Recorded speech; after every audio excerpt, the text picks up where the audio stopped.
Kwa majina naitwa Simon Mbende, kwa idara ya maendeleo ya serikali na Tanga, lakini pia naratibu miradi ya Tanga yetu inayofadhiliwa na Botna Foundation. Pamoja na mambo mengine, Tanga yetu imetekeleza miradi mbalimbali kwa vijana kwa lengo la kutaka kuwa na mazingira mazuri kwa vijana.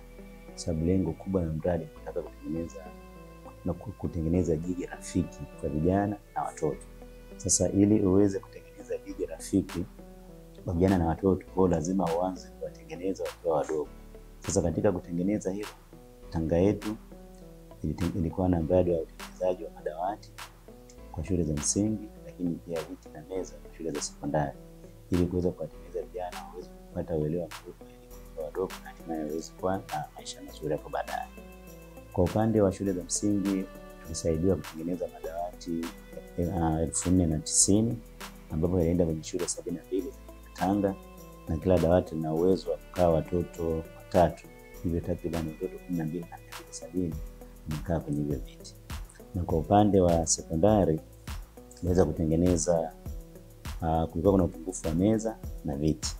Viti vilitengenezwa 3029 na meza zilitengenezwa meza 3846. Sasa vyote ukiangalia kwa pamoja vimesaidia watoto 3846 kwa upande wa sekondari. Lakini mradi huu ili kuweza kuwa endelevu tulitumia mafundi wazawa wanaoishi katika jiji la Tanga, ambapo kulikuwa kuna makundi matatu.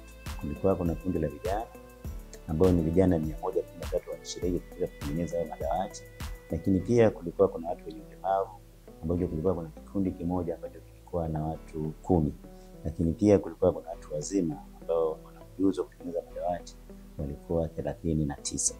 Sasa kwa ujumla wake ukiangalia mradi huu unakuwa ni endelevu kwa sababu tayari hata utengenezaji wake unatumia wazawa ambao wanajua jiografia ya Tanga, wanajua mazingira ya Tanga. Hivyo tuna imani madawati haya yatakuwa endelevu na yatakaa kwa muda mrefu. Kwa hiyo napenda kutoa shukrani za dhati kwa ufadhili wa Botna Foundation kupitia Tanga yetu, kwani imetusaidia mpaka sasa idadi ya wanafunzi ambao walikuwa wanabana na darasa imepungua kwa kiasi kikubwa.